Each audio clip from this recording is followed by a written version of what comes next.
it was an eye-opening experience because I got to make a first movie with a Hollywood studio. That didn't necessarily mean that I was set to make another one. Like, oh, the pearly gates have opened and now the world is yours to do whatever. It was, in a way, starting over again.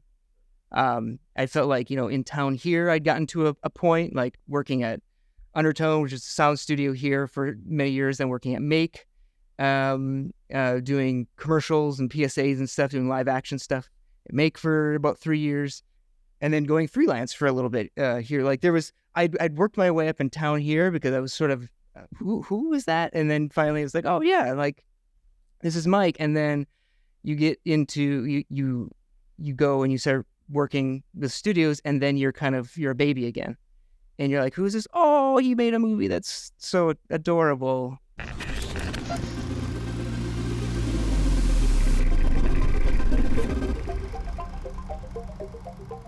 I'm Matt Osterman, and welcome to Propellant Minnesota, a series that explores Minnesota's ascending arts, entertainment, entrepreneurial, and tech scenes. I've been the guy behind a bunch of feature films, numerous media projects, and a handful of successful startups. Today's guest is Mike P. Nelson, a feature filmmaker scoring big on the national stage. From his breakout short film, The Retirement of Joe Corduroy in 2012, to the widely seen films The Domestics and a remake of Wrong Turn, to his latest, a great segment on the wildly popular horror anthology VHS 85. Mike is living proof that you can be both a successful director and a nice guy. I've been friends with Mike for years and have been so impressed with his ability to keep leveling up, all the while making Minnesota his home. All right, if you weren't a filmmaker, what career path do you think you would have taken? And you can't cop out and say illustrator or writer. I'd probably be a bartender. Yeah. I don't know. I like making drinks. I like experimenting with that kind of stuff.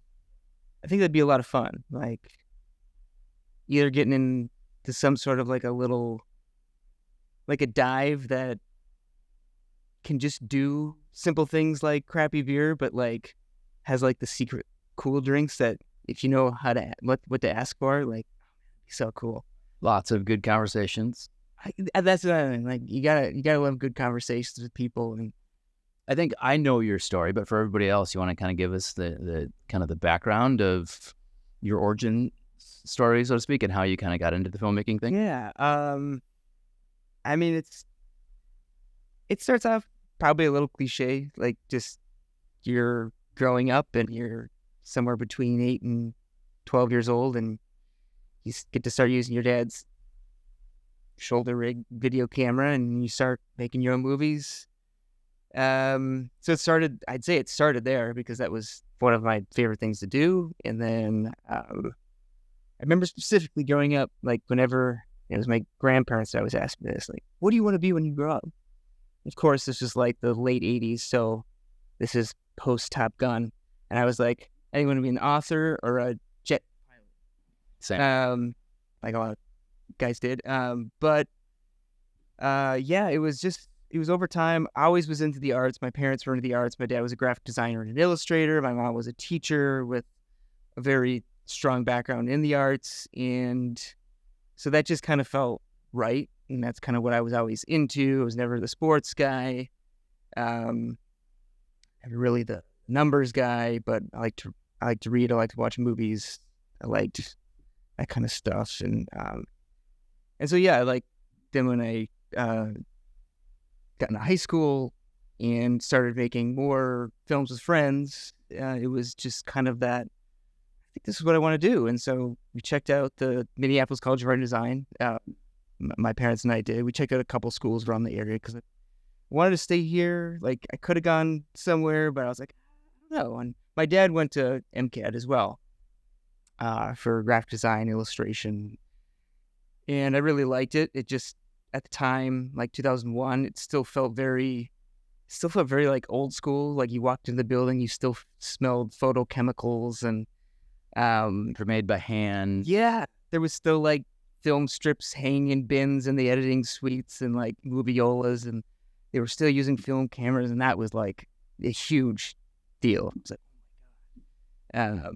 And so I was like, yeah, I think this is where I want to go. So worked out. You get a little boost with one of your parents going there, and so got a little scholarship based on that, and that was kind of it, and just kept doing the film thing, and I don't know, like there's the two sides for people who go to film school, and like I know that there's the people that are like strongly against it, and then there's the ones that are strongly for it, and like for me, I guess the thing that I found in it was I learned how to find a community of people that you could connect with that were into the same thing.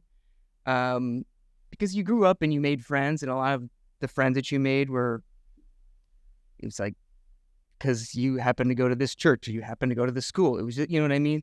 And with college, even outside of school, you met people that were into the thing that you were into, and then you started to build a community, and then you started to not only just hang out with these people, but you started to talk like your passion and your work and all this stuff, and suddenly all your creativities start bouncing off and ricocheting off each other, and then you find yourself in this world of just like, you think, I mean, at that moment in time, anything in the world is possible.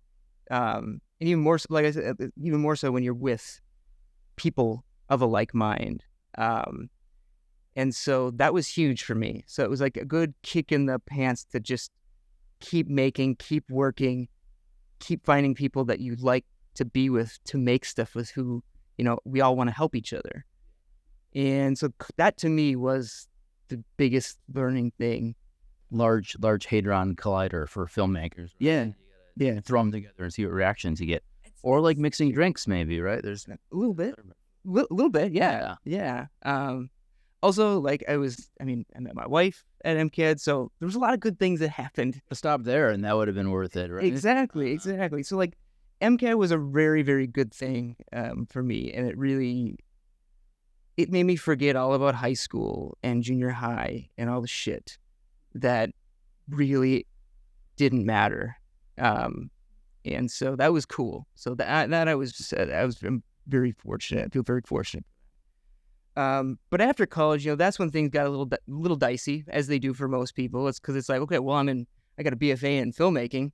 Wow, what does that mean? And that's kind of, I think, what a lot of people ask and wonder what they're gonna do. And 100% honest, I wasn't doing much. I worked at a grocery store. I worked at Byerly's for a year after college. I had been working there in high school and on breaks during my time at MCAD, and just went back there because they took me back, and it was just kind of like it was a way to make some money. And then I needed to keep making stuff. So whether it was my own material, like doing shorts for myself, or working on somebody else's short, shooting it, doing sound, doing post sound, cutting it, whatever it was, we found a way in our group of filmmakers to assist each other making our stuff. And that was a lot of fun. You learned so much because you learned all the roles at that point, and got good at it. Like, and you found the things that you didn't like, and then, continued making, but then, found the things that I really liked doing wasn't tethered to doing stuff that somebody else told me I had to do. You know what I mean? It was like, well, I want to make a 70s style Death Wish revenge film with a twist like the movie Race with the Devil. There was nobody who could tell me not to do that. I was like, I just want to do that. And so right. You did. You read all the film books and no one's saying, hey, go make this movie, right? Like, correct. Nobody's advising you to start. Yeah. So that was the thing. I just was able to make stuff that was interesting to me.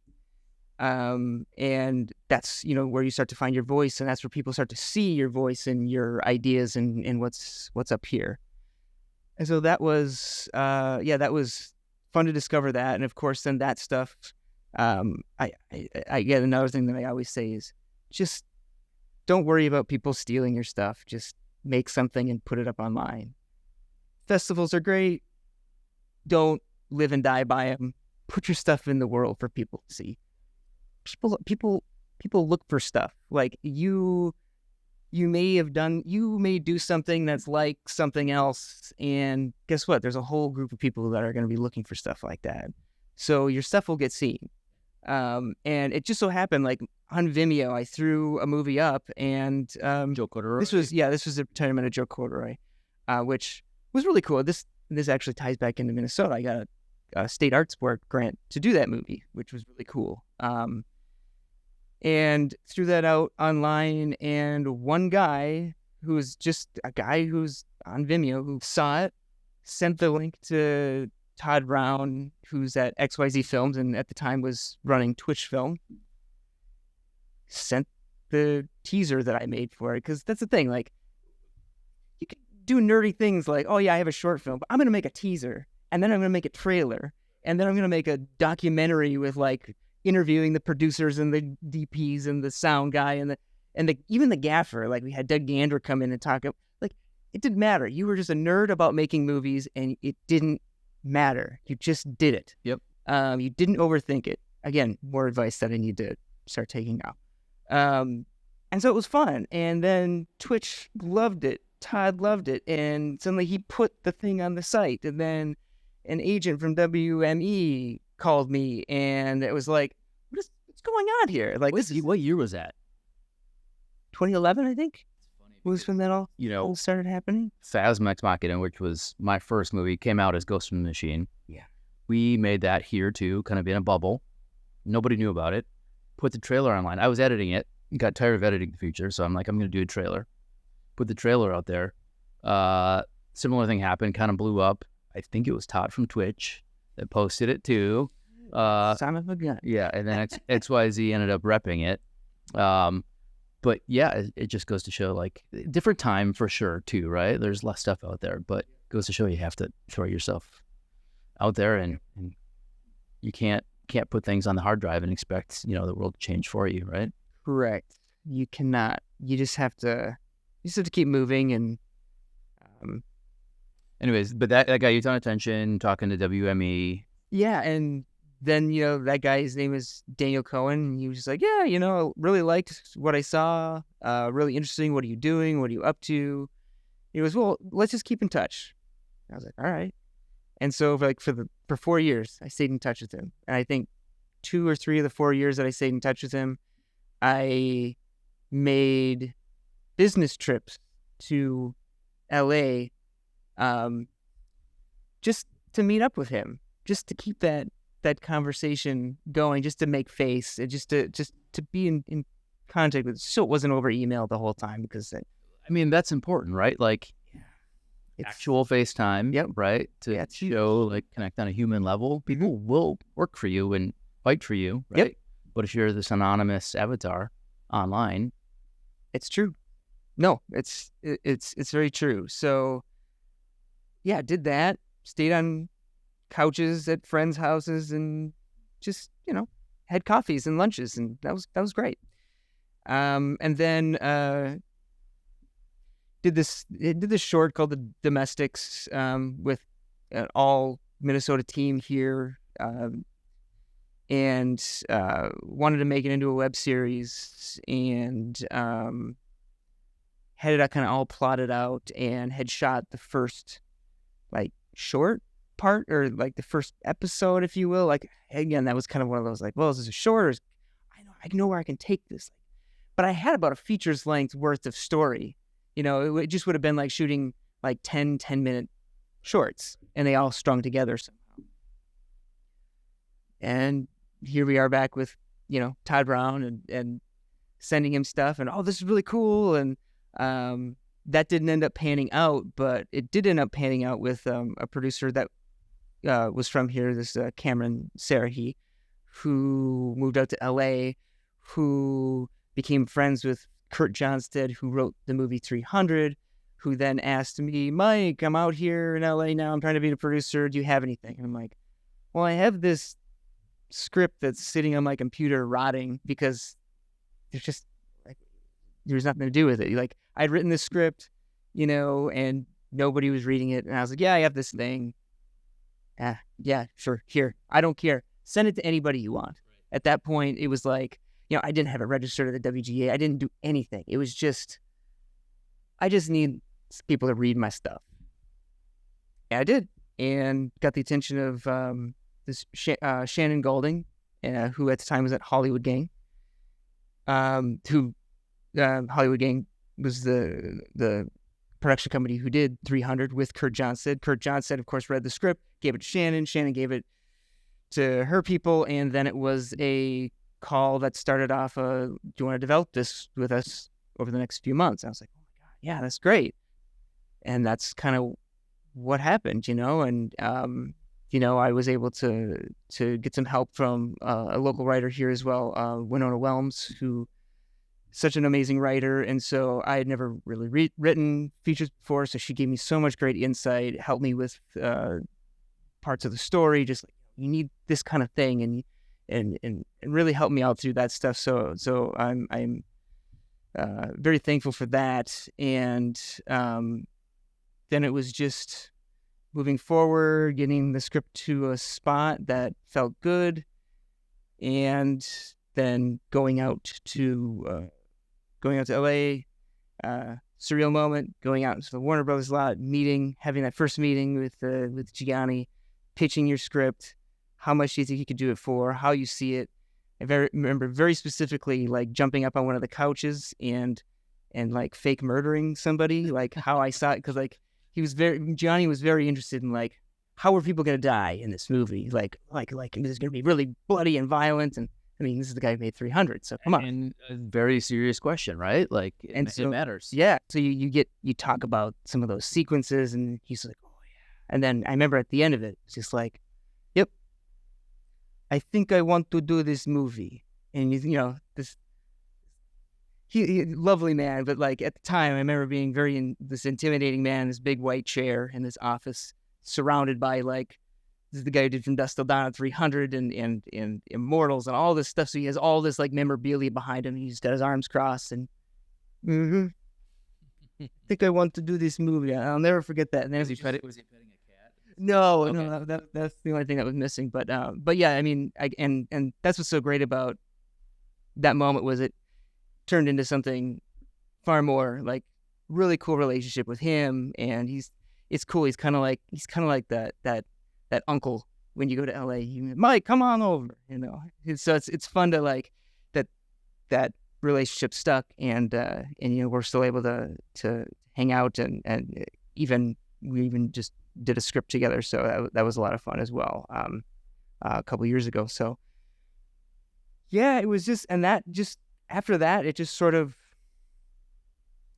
pinwheeled forward, and we worked on the script a little more, got materials together, and then we started pitching it. MGM was the second place we took the materials to, who ended up taking it and offering us a deal right off the bat. Any cast attached at that point? Or? Nope. They were just like, we like it. We like Mike. We like the script. We want to do it. And no other studio that we were going to meet with the next day could match the price, so they basically got the deal. And yeah, then I guess from there on, the rest is history. And then we got to make a movie and go through all the ups and downs, which is a whole other, I feel like, session of discussion. But therapy session maybe. But yeah, we'll film the next therapy session. And it was what it was, and I wasn't ready for the next step, and it showed, and struggled, tried to get the next project going. And it didn't go, and another thing didn't go, and another thing didn't go, and nobody wanted to hire me. And I was like, well, shit. But that's, like, incredibly normal, right? Like, 99% of filmmakers that make one, right, they don't get to make their second one. I don't know if that number's right. I just made that up.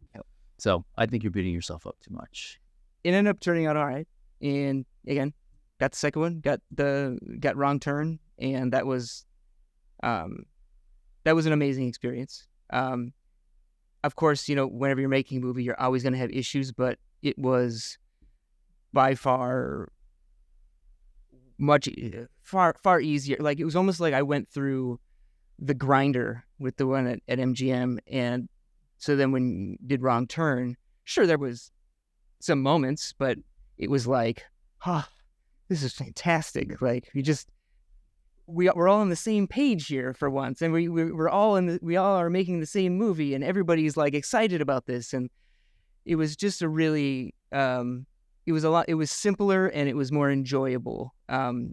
obviously with your firsts, with the domestics, it was, you know, a whole new world. So you're just like, oh my God, I can't believe I'm doing this. With Wrong Turn, I was like, I'm doing this, and damn, like I feel like this is how it should be. Yeah. I mean, do you think it's because you were better or you had more confidence? A little bit of both. Yep. Definitely had more confidence. Definitely was able to just like stick to my guns and say, yeah, here's what we decided on this, and this is the movie that I'm making. Oh, okay, cool, go do that. You know, whereas like, you immediately start to sway or, I mean, we can do that. That's when people start to get nervous. Hold your ground, have a strong point of view, because even I just feel like everybody appreciates that. Everybody appreciates it, and they feel more comfortable with a strong point. Oh, he'll get it done. He'll get it done. He knows exactly what he'll let him be. Yeah. Even if it's wrong, it's consistently wrong, right? There's nothing worse than like randomly wrong, right? Where this person does not have their hand on the steering wheel. Yep. You know, Yep. You have a vision, you're going for it. Yeah. Right. And that's inspiring. Yeah. To your teammates, I think. Yeah. Yeah. Yeah. Yep. And then what happened next? We finished that right before COVID, and then everything shut down, and that was its own monster. Because like, I was like getting projects ready, and I had like 2 other things ready to go, and we're like, yes, like I'm finally ahead of the curve here. Like I was behind after domestics, and I only had 1 project. Now I have a bunch of things lined up that I could go after, and the world shut down. And then it was like, oh my God, okay, well, I still have these things. We can still work remotely. We can still develop. And I was like, okay, it's okay. We're still going to work. Then while I was working on those other things and getting those scripts ready and working with some producers on, you know, when the world reopens, we're going to get these things made. I got a call from his producer, this Josh Goldblum. Sorry, Josh. I got a call from Josh Goldblum, who had just started up the VHS world again. They had everything kind of stopped after VHS Viral, and VHS is an anthology, horror anthology. Yes, VHS is a horror anthology. There will be now 6 of them, and really, really cool showcases of genre directors just basically being given a little chunk of money to go make their cool little horror film that has to feel like it's sort of done on VHS or done off the cuff, found footage style. Yeah. And I got a call from Josh. I had met Josh at the premiere of The Domestics when we premiered it at Cinepocalypse in Chicago. And I was there. Of course you were. Yeah. Yes, with no, Hopper. I know Yes. Josh too. Yep. Yes, yeah, you know, yeah, okay, yes, this, yeah, absolutely. I'll connect. And he called and he was like, Mike, so I just want to give you a call because we're looking for directors to go on to these next 2 VHS projects. I was like, oh my God, obviously loving the VHS movies. I was like, oh my God, I gotta get this. Like, I remember like feeling pressure, but also like, this is amazing that I'm even getting this call right now, because again, like a lot of the directors who had worked on or been a part of the previous ones, I had been following for years. Like, oh my God, like, you know, I mean, it was so cool. Like I might get to play in the same playground as these guys. And I was like, all right. He goes, do you have any ideas? I'm like, I do. Like, I seriously do. Like, I have these ideas that are too weird that nobody else thinks that they're going to be any good, but I think they're going to be amazing. He's like, great, send them to me. And so I send them to him, and he goes, I like these 2. He goes, you get to pick which one you want to do. And I was like, shit. Yeah. And that's, again, that was definitely a high point. Doing a short is a step backwards for some people, right? Mm-hmm. But in this world, VHS had such a strong brand already. People knew it. And there's been other anthologies out there too. That's actually like not a stepping stone, but like a badge of honor almost, that you get invited to do something like that. Shorts, I don't think are a step backwards. And I agree. I think you look, I mean, what are the 2 recent ones? The like Wes Anderson just came out with a short with Benedict Cumberbatch. What's the one that Pedro Pascal just came out with? The Western, the gay Western that just like they're both shorts. like by filmmakers who are usually doing features. There's nothing wrong with a short. Like if you can make a great short film that showcases your love of a story and style, I don't think people care. Like I think this is great. Yeah, I think length is becoming kind of arbitrary. Kind of let the story drive how long it should be, right? Yeah. You know? So VHS, you shot that locally, right? Yes, that was another plus. Like when you get on that call with the producers, when Josh and David and Chad are like, oh yeah, go for it. I mean, you have the means, right? Yeah, I mean, I could work with my production supervisor from Wrong Turn. She lives here, like Brianna Johnson. Fantastic. Like, the infrastructure is here, the talent is here, the crews are here, and I had worked with enough people here prior to know like exactly who I'd want on this, and a lot of great recommendations from people that I trust that of positions that I didn't know. And it was such a breath of fresh air. Like, again, I felt like I returned to my roots of just off the cuff, catch it in the moment filmmaking that was dirty and gritty and super satisfying. Getting the performances that you want, like with people that feel real. I was in heaven shooting this segment, and it now is like the progression so far has been like everyone that I've done has things, it's gotten better, and VHS was by far the most fun that I'd had on a project, and the most just fulfilled. How many days did you shoot? We shot, it was over 2 weeks, but I think it was only 5 days. So it was like 3 days 1 week and 2 days another week or something like that. Kind of great though. It gave you time to kind of take a step back and kind of look at what you got. And yeah. Yes. It was a lot of things, I think, with this one. It just, everything synced up. It was like, it was a short project that I'd wanted to do for 3 years that I didn't know if I could bloat it into a feature or if I just had to do it as a short and let it live online. Who then somebody was like, yeah, we want that. I'm like, awesome. Then allowing me to work with my close friend and collaborator, Nick Junkersfeld, again. And, you know, it's not like he had to go through the ringer to get that. It was just like, nope, I want Nick. Great. Love it. Yeah. And so that made things incredibly smooth.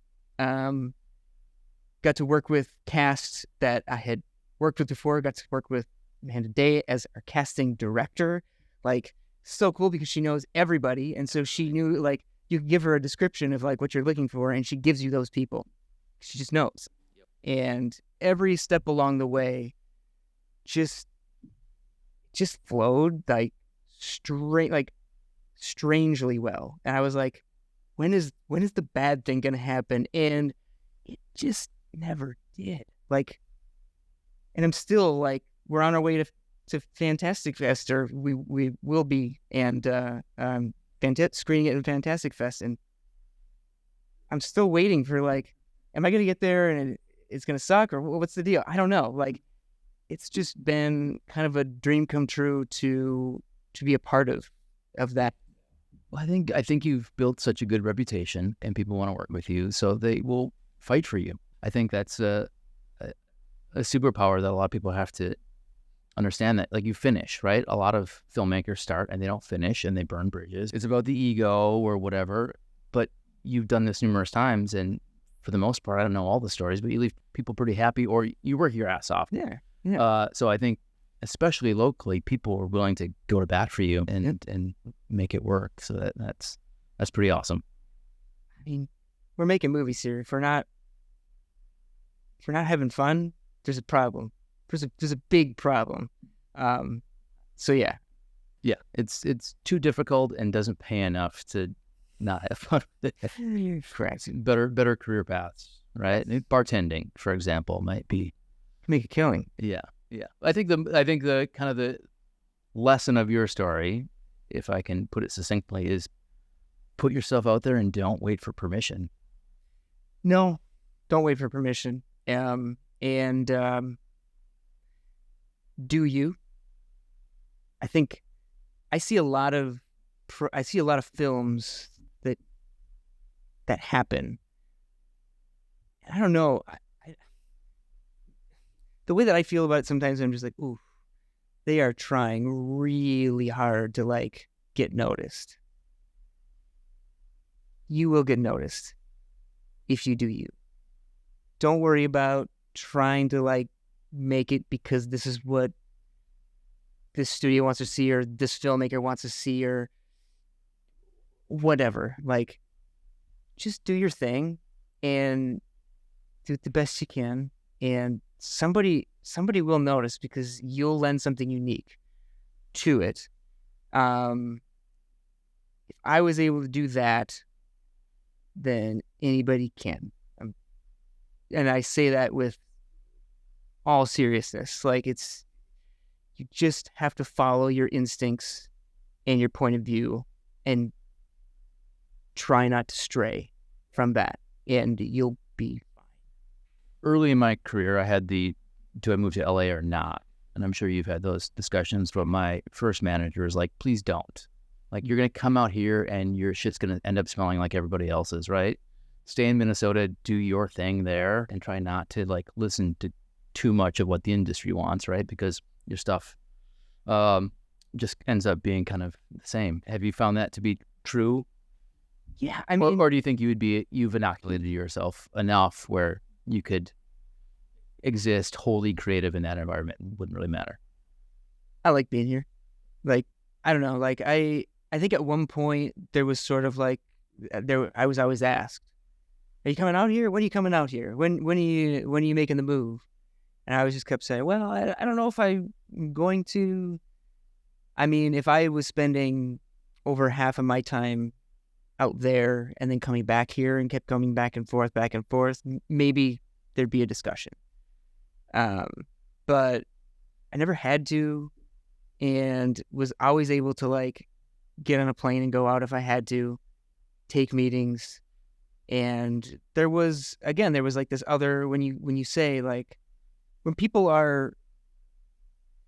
like your stuff, and then you add on to it this other bit of character. But yeah, I'm from Minnesota.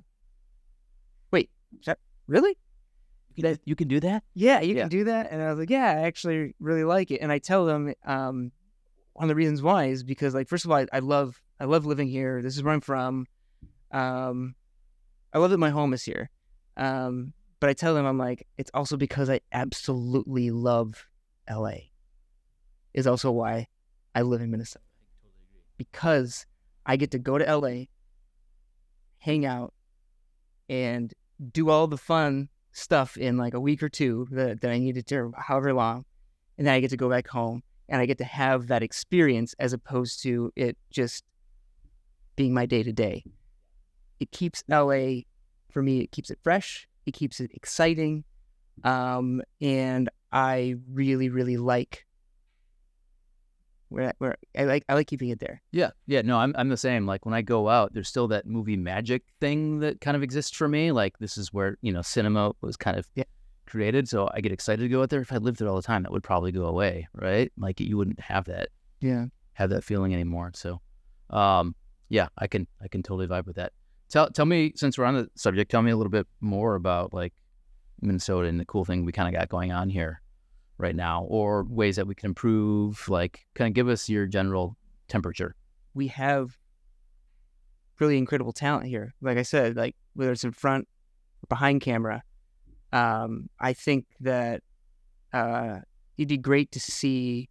I think I'd love to see it more utilized. I'd love to see it given more opportunities. And I know like they've been trying to get more movies to come here, and I think I think we're onto something. I know that you got to start small and you got to work your way up, but it seems as though we've been working our way up. And I really, for me at least, I really hope to bring more here, to shoot more here, because I'd love to be able to shoot here with the people here because people here are good. You know what I mean? There's a lot of really, really great, great actors, great crew, great, just really great creatives in the film, and would love to continue working here. Like the new incentives are going to get more productions here. Fingers crossed. Fingers crossed. It was almost off the map, zilch. A few years ago, whenever you had asked, like, well, we could do this in Minnesota. They're like, I tried so hard. They're like, no way. And now you're like, so what about Minnesota? And I'm like, actually, and you're just like, oh my God, they said actually. So there's actually a chance. So I'm always pushing that we could do it here. I mean, there's people here. I know some people that can get us some things here and there. We can make it happen. And it's never off the table, or it's not off the table as often as it was before. So, again, I'm really hoping I can bring some stuff, come back here, shoot here, because there is magic here that's not always tapped into. You talked about it a little bit before, but managing the business versus the creative is hard. You're pitching stuff, people don't get it, or you have to they want stuff that fits the market, but you're trying to do you, right? Yeah. Have you found any tools or tricks or mental models to help you kind of navigate those expectations? I love pitching. So that side of things is it's still fun. When it gets into you being specifically you, and wanting stuff to come off a certain way, that can get tricky. But ultimately, you have to look at it like, if these people here that you pitch to aren't responding, you don't. This project doesn't work for them. It's not a good thing. Then you know what I mean. You're gonna feel bummed. You're gonna be bummed out. But it would be worse if they said yes and didn't want to do it. Correct. I've been there. And so when you get off a call where they're like, we'll gather up, we'll talk about it, but it's really nice to meet you. And you're just like, that's a no. Because nobody tells you no to your face anymore, which is also a little bit annoying. But you know when the no's are, and it always hurts. But it's a short-lived pain, because you keep pitching and you keep showing the excitement for your project, and suddenly somebody gets it. And then all the no's before don't matter anymore. When the one person, cause all you need is one to say yes, and then you're running. And then, all the past stuff doesn't matter. If anything, you've learned, going through those experiences, your skin's gotten tougher. And you learn to move on. You've probably honed that particular pitch too. Yes. You've read the room and you understand what lands well, what doesn't, what needs to be tweaked, right? Yes. So there's value in just doing that, even if you know you're going to fall on your face the first couple. Yeah. So that part's fun, and I feel like there's pitching is almost just as exciting for me as getting on set the first day, because I feel like when you pitch, you're kind of, for the first time, putting your thing out into the world for somebody who's never heard it to hear it. When you're on set, you are now creating the thing that's never existed. But you know what I mean? Like there's a similarity there, and so that comes with a level of excitement. And yeah, I know now there's been so much pitching now is done remotely. But I will say, when you get a chance, I know it's not for everybody, but when you get a chance, or when I get a chance to pitch in a room, that's the way to go. Because when you're in the room with people, again, there's an energy. Go back to bartending again. When you're with people, there is an energy that you feel. So when you're having a conversation with somebody and you're leaning across the bar and you're in it, man, you are in the conversation.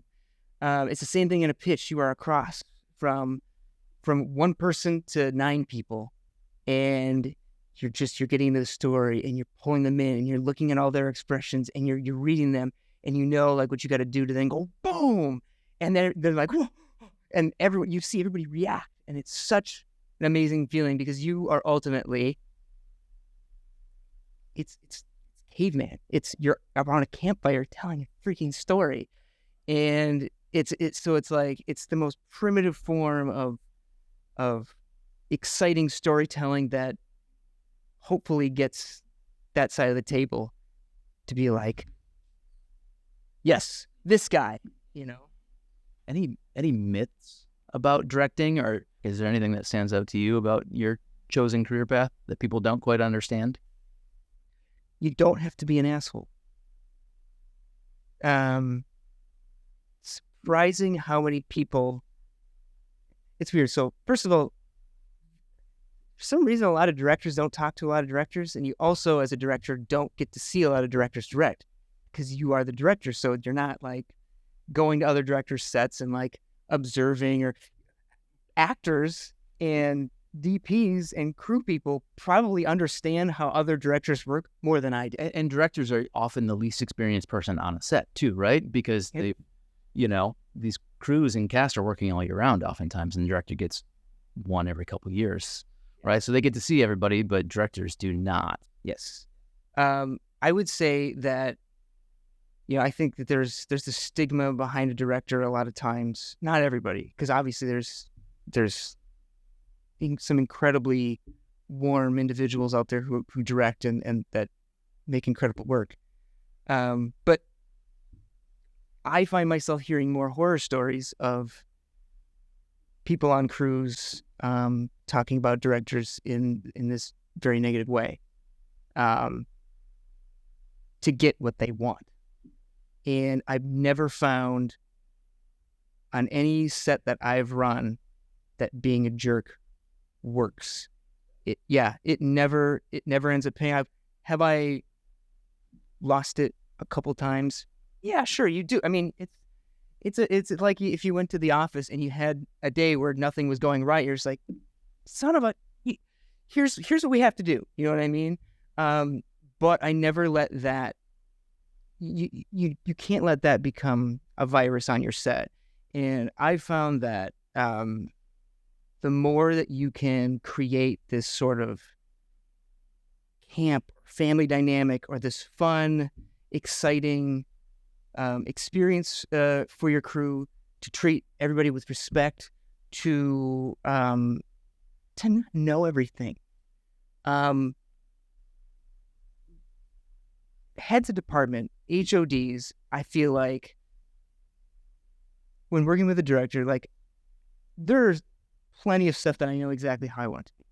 Yes, yeah, it's got to be this color. I really want, like, this is got to be jagged. The horns have got to be huge on this one. But it's okay to walk up to your production designer and say, I don't know. I'm having, and then they'd come like, I think I have an idea.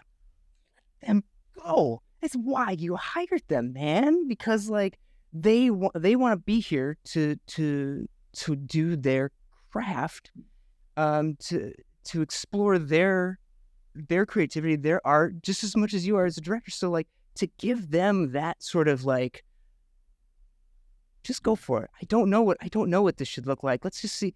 It's amazing what you can get back, and just to let go of the reins sometimes, and just to see what happens, because I've found so many amazing things coming from HODs that are just inspired. You know what I mean? And I do believe that it's a top-down system, and I feel like if you're not, if you don't show that grace, if you don't show that warmth, and that kindness, and openness and honesty from your position, I feel like the film can take a path of who knows, you know what I mean? It's You're not leaving room for those accidental magic moments. The organic nature of filmmaking is one of the most exciting things, when as long you have a vision, as long as you have something strong, like I always say, strong point of view, but put that up, you put that out there, and then usually something comes back. It's not exactly that, and sometimes it might not be it at all, but there's a vibe that's then that's actually better. I love it. I think we're going to shoot there instead. And then you're just like, that was not what I was thinking, but it's because you're open and you've put your vision out there of what you want it to feel like. And that actually feels more like it than what you specifically wanted when you see it in real life. Yeah. On my last one, I'm not a musician, but I said to the cast and crew, like, let's look at this like a jazz band, where like I will keep us in the channel, but we can move within it. And if somebody finds a beat or a piece, like, let's move in that direction. It can't go outside the channel, but we can really move within it. Mm-hmm. And that's where those magic moments live. So it's so awesome. So yeah, I mean, I think, and that to me is like, that's how I see directing. And I think that's something that it's interesting to put that out there for people who maybe aren't as familiar with what we do. That's the way I like to run a set, and that's where I feel like I get the best results. Any tools, technology, books, anything like that you're vibing on lately that makes your job or your life easier? I do like reading, filmmaker biographies because they're inspiring, and not necessarily director ones. But like I just read the Hirsch biography about editing. What was it? In a cutting room far, far away or something. He cut Star Wars and stuff like that, and tons of stuff for De Palma. But hearing his stories and how he came about things, it just reminds you that when you are in an editing room, whether you're a director or you're editing, these guys who are cutting are finding things out and doing things maybe on a reel-to-reel or maybe in Avid and you're working in Premiere or whatever. But he's kind of doing it the same way. Like I think the mysticism and the magic comes in the moments as opposed to the technology and the fun little things that just suddenly happen. Because I think when you're on a project, when you're working on a project, when you're in an editing suite or you're in an editing room, again, whether you're a director or an editor, you're going to find these moments of magic, these moments, these nuggets. When you lose this is amazing. When you throw stuff all up on your timeline, you're working non-linear, and then suddenly like that clip that you forgot about up here suddenly appears in the cut, and you're like, that actually really worked. What the hell? Like that to me, like, and then you hear these editors talk about like placing like placeholder music and how it's how everybody does it. You know what I mean? And reading about the filmmaker techniques, like you feel like you're going to be okay once you read it, because some of these can be very open and honest, and the more honest they are, the better, because then you're like, okay, I'm going to be okay. Not the first one to go through this. Yes. And so I do like a little bit of that, what, not guarantee, but like, just like there's other people that are going through it. You're not on an island. Like there's other, so that's a good reminder. Awesome. All right. So last question, kind of the shout out section. Anybody in your universe, locally, elsewhere, that's like doing really cool work? It could be another filmmaker, could be an artist, could be a restaurant, could be whatever. Anybody you want to give any love to? Well, we'll go over a handful of stuff here. So you have Andrew Chisworth's getting a lot of love with his Brave Locomotive, which was something that also he did the music and sound at Undertone here in town with Tom Hambleton. And I believe the film made it onto the short list. So that's pretty amazing achievement. So hopefully, fingers crossed, the festival circuit has been great for him. So I give that the thumbs up. He's definitely doing unique things as an animator and a director. In terms of food, someplace good to grab a great divey breakfast, and you don't need to dress up. You can just come as you are. Dude, you gotta check out this bar with no windows near Robbinsdale Crystal area called Steve-O's, man. They got something called the Haystack. I've seen Steve-O's. My dad's name is Steve, last name is Osterman. So I saw it. Yeah. It's I actually just went there this morning with some neighbors. Once the kids got on the bus, we all went there. And they got this thing called the Haystack, which is biscuits and gravy with eggs on top, covered in hash browns. And it's the perfect bread. I kind of haven't found a breakfast that beats it. And it's just this little local place that serves locals. And so if you're looking for something just simple and delicious and friendly, because they're also very, very friendly there, check it out. Good bloodies too. And then, and too, of course, there's Andy Hahn doing his cool stuff too. He's got some pretty exciting. He's got a pretty exciting project coming up. And yeah, he doesn't know it yet, but he's coming on here. Yeah, I'm rooting for that guy. That's awesome, dude. That's awesome. Awesome. Well, thanks for coming on. Where can people find you online if you even want to invite that sort of thing? Just doing the Instagram thing, and that's really about it. I keep it simple. Concentrate on the big stuff. Don't have a huge social media presence. Nothing wrong with that. That's actually probably refreshing in this day and age. Yeah. Well, thank you again. Yeah, this is awesome. Thank you.